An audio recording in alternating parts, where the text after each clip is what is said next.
They dumped our suitcases on the porch. My son's toys, our clothes, even his little booster seat, all lined up like we were leftovers. When I knocked, my mother opened the door just a crack and said, "We voted. You're out." "Hi, I'm Lauren." For years, I quietly paid their bills, showed up to every dinner, brought the casserole, and still got erased like I'd never mattered. But I kept every receipt, and one day I stopped asking to be seen and made sure they couldn't look away. Before we dive into the story, let me learn a bit about you. If you're a charming lady, please leave the number 1 in the comments, and if you're a dashing gentleman, leave the number 2. This way, I can send you a special greeting. Now, let's start the story together. It was early evening when I pulled into my mother's driveway, casserole balanced on my passenger seat and Eli snoring softly in the back. The house looked just like it always did. Porch light already on, though the sun was still up, tidy rows of mums lining the walkway, and the same welcome mat she'd had since I was a teenager. I sat there for a minute longer than I needed to, my hands resting on the steering wheel. In the rearview mirror, Eli stirred. "Are they making cake?" he mumbled, rubbing his eyes with the back of one hand. I smiled. "Maybe. Let's go find out." He slid out of his booster seat, clutching his little plastic dinosaur, the one with the paint peeling off the tail. I grabbed the garlic casserole, her favorite, or at least it used to be, and my purse, then locked the car with my elbow. The door opened before I even knocked. "Lauren," my mother said, giving a polite nod, "you're a few minutes late." "I brought the casserole," I offered, lifting the dish slightly like proof of good intent. She glanced at it but said nothing.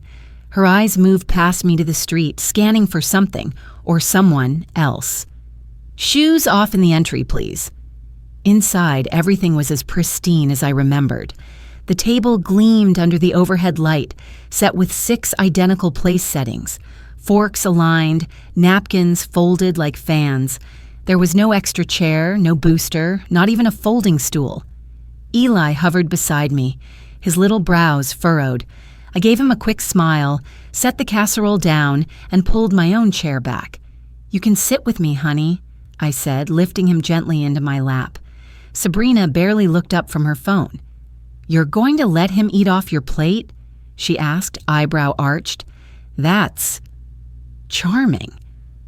"I'll make it work." Dinner started the way all our family dinners did. Safe topics, weather, gas prices, something about the church bake sale. Everyone smiled too much and too little, depending on who was speaking. Margaret asked about my sister's new promotion, then turned to compliment the lemon bars Sabrina had brought. Store-bought, but presented on a vintage platter. Eli knocked over a breadstick with his tiny fork. No one offered a napkin. Halfway through the meal, Sabrina stood up and handed an envelope across the table. "Just a little something from my work bonus, Mom. Figured you could use it." My mother lit up. "Sabrina, that's so thoughtful. You've always had such a generous heart." I chewed slower. 2 days ago, I'd transferred $1,500 to her account when she called crying about the car repair bill and her rising electric bill. I'd skipped my own phone payment to do it. She hadn't said thank you, not even a text. I didn't say anything then. I just took a sip of water and kept my hand steady on Eli's back, feeling his tiny shoulder blades through his sweater.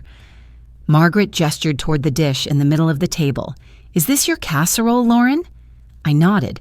She turned slightly, her voice loud enough for everyone to hear. "She still can't boil pasta. Bless her heart." Sabrina laughed too quickly. Even my father chuckled under his breath.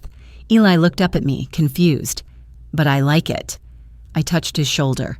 "That's okay, baby. I'll try better next time." I said it calmly, smiling like someone who had practiced it in the mirror. After dinner, as people cleared plates and reached for second helpings of dessert, I noticed Sabrina swipe her phone open and type something quickly. As she walked past me to the kitchen, I caught a glimpse of the message preview on her screen. "She's really still trying, huh?" I didn't know who she sent it to. I didn't need to. Later, back home, after Eli was tucked into bed and the kitchen lights dimmed to a soft yellow, I stood at the sink washing the casserole dish. The water was too hot, my sleeves damp at the wrists. The casserole was barely touched. I dried the dish with a clean towel and set it on the counter. Then I stared at it, at the grooves in the ceramic, the little chip on the rim I always meant to fix. I stood there until the faucet stopped dripping. I wasn't just invisible tonight. I was unnecessary. It was a clear Sunday afternoon when we pulled onto my mother's street. The kind of spring day that feels almost too quiet. Sunlight spilling over the rooftops, a soft breeze brushing the trees just enough to make them look alive. Eli hummed in the back seat, holding a wrinkled drawing he'd made that morning. It was a messy rainbow with a smiling dinosaur in the corner. "I'm going to show Grandma," he said, proud. "She'll love the colors." I smiled at him through the rearview mirror. "I'm sure she'll think it's beautiful." Ryan said nothing, eyes on his phone. He hadn't spoken much all morning. As we approached the house, my smile faltered. I slowed the car.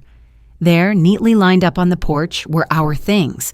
2 suitcases, a few plastic garbage bags sagging at the bottom, and a box with my old laptop, some shoes, and Eli's toy basket. The dinosaur plush was half hanging out, its stitched smile still intact, like it didn't understand it had been tossed. Eli leaned forward. "Mom, is that our stuff?" I didn't answer. I parked slowly, my hands shaking just slightly on the wheel. I stepped out first, the air cooler than I expected.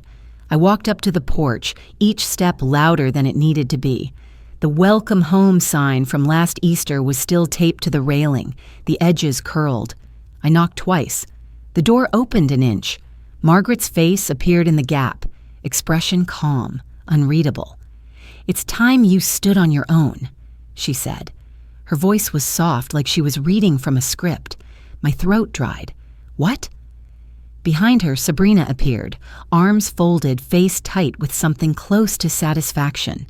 "We voted," she said. "You've been here too long. It's not personal." Ryan stepped up beside me. "What's going on?" Margaret didn't blink. "We have to prioritize stability." I almost laughed. "Stability?" She shut the door a little more. "Please don't make this harder." My phone buzzed in my hand. A message from my cousin Ashley. Just a screenshot, no explanation. A group chat I had never been in. "She has to go. Don't drag it out. She's had long enough. She's not pulling her weight." Then Sabrina. "I'll handle it. Just act normal around her." My hands went cold. Ryan leaned in and read over my shoulder. "They planned this?" I couldn't speak. Behind us, Eli stood holding his drawing, eyes wide. "Did I do something bad?" I dropped to my knees.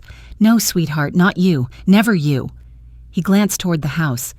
Then, "Why won't they let us in?" I had no answer. We loaded what we could into the car. The rest we'd have to come back for. Ryan didn't say much.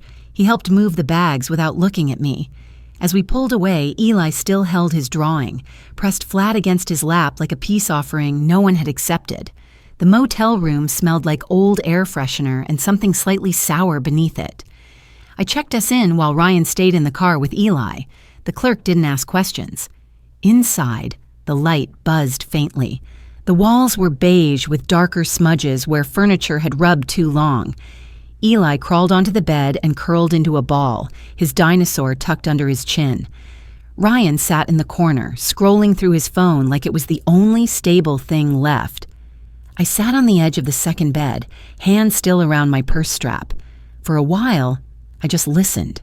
The hum of the air conditioner, the sound of Eli's breathing as he drifted off, the faint clicking of Ryan's thumb on the screen. Then I opened the group chat again. I scrolled past every name, cousins, aunts, people who used to call me by pet names as a child, people I had driven to doctor's appointments, watched their kids, wired money to in secret. Not one message defended me, not one. The same woman who had cried to me on the phone about needing help had voted me out without blinking. I stared at the screen until the words blurred. Then I pressed and held the thread, deleted it. My voice came out low, more breath than sound. "I won't forget." I didn't mean it as a threat. It was just the only promise I could make to myself. Not to forgive too quickly, not to explain away what they'd done, and not to let it become something I tried to earn back. I almost missed the envelope. It had slipped halfway under the motel door sometime before sunrise. The corner curled like it had been kicked there. I picked it up barefoot, still groggy, and sat on the edge of the bed. No name on the outside, just my mother's handwriting inside, round, precise. A folded note and 2 crisp $20 bills. Hope this helps you get back on your feet. No hard feelings. That was the joke. No return address, no apology. Just enough money for 1 tank of gas and a vending machine snack. In February, I had paid her electric bill. In March, it was medication. Before that, groceries, a niece's school fundraiser, gas cards. Quiet deposits she never mentioned out loud. And now, $40 and a throwaway line like she was doing me a kindness. I folded the note and tucked it into the side drawer of the motel nightstand. I didn't throw it away, but I didn't keep it close either. When Ryan stirred, I said nothing. He was already up and tying his shoes, a habit left over from mornings when work gave him structure. I was thinking, he said, glancing at the mirror but not at me, maybe we should go to Jenna's tonight. I raised an eyebrow. Why? He shrugged. She invited us, said a few people were coming by. It might help reconnect. I almost laughed. Reconnect with who? He exhaled, sitting on the corner of the bed. It might be good for Eli. Just show them we're not giving up. I didn't say what I was thinking, that I was the one who had never walked away. Still, I said yes, for Eli. He spent the afternoon coloring quietly in the corner, choosing the brightest crayons we had. He made a new drawing for Laya, his cousin, 3 people holding hands under a purple sky. I think she'll like this better, he told me, clutching it with both hands like it might fly away. When we arrived at Jenna's house, the front door was already open. Laughter floated out, soft music playing in the background. Everyone was overdressed for a Thursday. Someone's perfume hit me like a wall the second we stepped in. Jenna greeted us with a too bright smile. Oh, hey, we didn't know you were coming. But there's a bar stool in the kitchen, if that's okay? Ryan nodded too quickly. That's fine. No seat at the table, no place card with our names, no high chair for Eli. We stood awkwardly for a moment, then walked through the crowd to the kitchen. There was 1 stool. I lifted Eli onto it, then stood beside him. He offered the picture to Laya when she passed by. She glanced at it, said, "Thanks," and kept walking. Her eyes never left her tablet. Dinner carried on without us. Dishes passed around, toasts raised. Someone told a joke that made everyone laugh too loud. A woman I barely knew leaned over and whispered, "You're so lucky to have Sabrina. She's always there when you need her." I bit the inside of my cheek, hard. Eli ate off my plate quietly, scooping mashed potatoes with his spoon. He didn't complain. He never did. At one point, Ryan disappeared into another room. I didn't follow. I watched the party unfold like I was behind glass. The wine, the compliments, the little gestures of affection passed between everyone else like I wasn't there. When it was over, I thanked Jenna with a smile that didn't reach my eyes. She hugged me like someone hugging a guest who's already outstayed their welcome. Back at the motel, I waited until Eli had drifted off, curled under the scratchy blanket with his dinosaur plush pressed to his cheek. The bathroom light flickered once when I flipped the switch. The mirror was streaked from age and bad cleaning. I stared at my reflection for a long time. Maybe they were right. Maybe I had been showing up to places I was never meant to be. Maybe the bar stool wasn't a mistake. It was the message. I said it out loud to the cracked tiles and the peeling corners of the vanity. Then maybe it's time I stopped showing up for places I was never invited to. No one heard me, but I needed to say it. That night, I didn't open job listings like I usually did before bed. I opened a video editing app. I stared at the empty timeline on the screen. I didn't have a script. I didn't have a plan. But I had something to say. I arrived 10 minutes early. Janice said it was smart to be early, not to rush, not to give them the satisfaction of seeing me flustered. Room 2. A was smaller than I expected. Low ceilings, pale yellow walls, a single clock that ticked louder than necessary. Ryan sat 2 rows behind me, Eli at school with Danielle for the day. Sabrina was already seated at the opposite table, blazer sharp, lipstick too red for morning. My mother sat beside her, dressed in soft gray, pearls around her neck, the same set I'd helped pick out for her anniversary years ago. I didn't look at them long. When the judge entered, we all stood. The room went still. Janice began. She laid out the first document, Grandpa's original will, my name, clear as day. Beneficiary of his house in Bexley, the place I used to mow the lawn for every summer. Then she brought out the second version, revised 6 months later. My name missing, replaced. She clicked through the bank records next. Transfers labeled family grocery, tuition, utilities. All from me.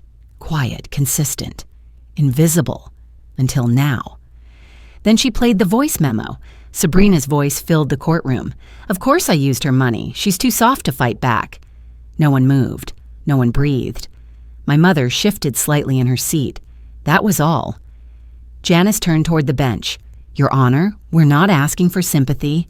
We're asking for recognition, of effort, of intent, of what was quietly taken and made to disappear. I stood then, reached into my tote, pulled out an envelope. I walked up, placed it gently in front of my mother. Inside was a blank check. In case you'd like to return what I gave, I said, adjust for inflation. Then I turned back, grabbed one last item from the bag, a folded sheet of paper, an old receipt, dated 3 years ago. I showed it to the room. Purchased at Target, I said quietly. $59.99, Eli's booster chair. I didn't need to explain. They'd said it belonged to the house, that it wasn't mine to take. But it was. It always had been. Later that afternoon, we arrived at Aunt Elaine's for the backyard lunch. The air was crisp with October, the kind that makes the mums along the fence look brighter than they are. Someone had strung paper lanterns along the porch. Folding tables were lined with food, baked beans, pulled pork, store-bought pie in a plastic dome. Sabrina was there, of course, pretending like the morning had been routine. She stood near the grill, talking too loudly about someone's engagement photos. I moved through the backyard slowly, past the children chasing leaves, past the cousins making small talk, and then I saw it. Eli's chair, tucked beneath a long table near the juice boxes, still scratched along the backrest, still with the faint outline of chalk where he'd once written the letter E and then tried to wipe it off. I walked over, bent down, and picked it up. It was lighter than I remembered. I cradled it in both arms like something living. Someone, maybe Jenna, opened her mouth like she wanted to say something. I didn't give her the chance. I walked out, slowly through the lawn, past the cousins, past the food. No one stopped me. No one asked what I was doing. Because they knew. They all knew. That night, back at the apartment, Eli colored at the kitchen table while I sat in the living room. The chair rested near the window beside the radiator. I opened my laptop, uploaded the audio, no edits, no fancy visuals, just the voice. Her voice, the one that said I was too soft to fight back. And me. Finally, not trying to be polite, I titled the video, If You've Ever Been Cut Off for Not Being Convenient, This Is Your Proof You're Not Crazy. I hit upload. Then I turned to Eli, who held up a drawing of the chair with a rainbow behind it. This is your seat, right, Mommy? I smiled. It always was. They said I was too soft to fight back, so I stopped fighting. I started recording. My kitchen had become my studio. Nothing fancy, just a fold-out table by the window, the soft hum of traffic outside, and a second-hand ring light I'd bought off Facebook Marketplace. The plant on the counter, a little pothos with 3 leaves, was the only splash of green in the place. It was early December, and the first snow had dusted the sidewalk like powdered sugar. Eli sat at the other end of the table, sketching a spaceship with crayons while I edited clips on my laptop. The voice memo I'd uploaded from court had crossed 40,000 views in 2 days. I hadn't expected that. I didn't expect the comments either. Women with usernames like Midwest Mom 1982 and Just Trying to Breathe pouring their own stories into my inbox. She's too soft to fight back. It played on repeat in my head, Not because it hurt, but because it was so telling. They hadn't counted on someone soft carrying receipts. Danielle texted, "Not everyone knows how to speak until someone whispers first. You whispered loud." I read it twice before replying. Sabrina tried to clap back. She posted a blurry screenshot of an old message I'd sent in a moment of despair. Maybe I should just sue them all and move on. She added a caption. "This is who you're supporting. Vindictive, bitter, always has been." I didn't respond with venom. I filmed a new video the next morning, hair pulled back, wearing a sweatshirt Eli had stained with juice a week ago. "I've made mistakes," I said, looking straight into the lens, "but I didn't lie, and I'm not the only one tired of being erased quietly." Then I held up a folder of documents, receipts, transfer logs, emails, my paper trail, not to prove a point, to preserve the truth. Later that week, a formal invitation came in the mail, a charity gala hosted by Aunt Elaine. My mother's name was listed on the flyer. Co-chair, Community Giving Committee. Inside was a note, written in a voice that tried too hard to sound warm. "Maybe we can talk there. Smooth things out. You've made your point." I stared at it over coffee. Then I folded it back into the envelope, set it aside. When Ryan, who still texted occasionally, asked if I planned to go, I told him no. "Let her have the spotlight," I said. "I found better lighting." Instead, I stayed home. Eli helped me set up the camera that night. He stacked 2 books under the tripod so it wouldn't wobble. "I can hold the light if you want," he offered, eyes wide with purpose. "I've got it, bud," I smiled, "but thank you." He curled up on the couch behind me, crayons in hand, drawing a robot with stars for eyes. That night's video was quieter than the others. No voice memo, no screenshot, just me, talking softly about what it means to disappear in plain sight, and what it means to return without asking for permission. The next morning, I woke up to a message in my inbox. "I left after 14 years. You made me feel seen." I read it again, then pressed my palm flat against my chest, not from hurt, from something else, a kind of recognition I didn't need anyone else to give me.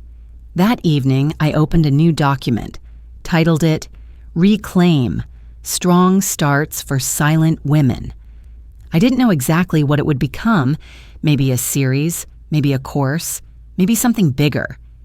But it felt like a beginning, not of healing. That had already started. This was something else. A bridge I wasn't building alone anymore. The voicemail came in while I was folding laundry. I didn't notice it at first. The phone buzzed once on the windowsill, then fell silent. Later, as I was shelving Eli's books, our last moving box labeled in orange marker, I pressed play. My mother's voice came through, softer than I remembered, but not fragile. "We didn't know," she said. "We thought you'd always be there." That was it. No apology, no pause. It wasn't regret. It was disappointment. I stood there for a long moment, fingers resting on the spine of the very hungry caterpillar. Then I reached into the box and felt something papery near the bottom. The envelope. The same one from the motel, months ago. It was thinner now, bent at the corners, its contents long gone. I opened it anyway, just to feel the silence inside. Then I slipped it into a drawer, not out of bitterness, but because reminders sometimes help us stay steady. Danielle called that afternoon, her voice light and familiar.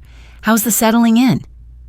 I glanced around the apartment, sunlight filtering through sheer curtains, Eli's sketches taped gently along the wall, a potted basil on the kitchen sill. "Quieter than I expected," I said, "but it fits." Eli tugged at my shirt. "Can we go to the park now?" We walked the 3 blocks to Whetstone, his little backpack bouncing with every step. The trees were blooming, early spring kind of blooming, white and pink blossoms that floated like confetti when the breeze caught them. Near the playground, I sat on a bench while he sprawled on the grass with his sketchbook. He was drawing a house, not the one we'd left behind, a new one. Square windows, crooked chimney, bright yellow door. "Mom?" he asked suddenly, not looking up. "Do you think they'll ever say sorry?" I watched a petal land on his page. "Maybe," I said, "but we're not waiting for it anymore, are we?" He nodded like that made perfect sense. That night, after dinner and bath and one more rereading of Charlotte's Web, I tucked him into bed and opened my laptop. The cursor blinked. The file was already queued. Episode 1 of my new series, Reclaim, Strong Starts for Silent Women. I clicked upload. Not with fanfare, not with expectation, just with peace. Across the room, Eli's latest drawing sat on the desk. A sun with a smile, a tree with a swing, a little figure standing at a door, hand raised, not knocking, just reaching for the knob. And I knew. I hadn't walked away. I had simply walked beyond. Justice isn't always loud. Sometimes it's just space. Sometimes healing doesn't come with applause. It arrives quietly, like sunlight through a window you almost forgot was there. That voicemail didn't break me. It reminded me how far I've come. In life, love without respect slowly becomes obligation. And silence, no matter how well-intentioned, can make others forget you're still in the room. We don't always get the apology we deserve, but we can choose to stop waiting for it. If this story reminded you of something unspoken in your own life, I hope you'll share your thoughts. Sometimes the simple act of telling it is where the real healing begins.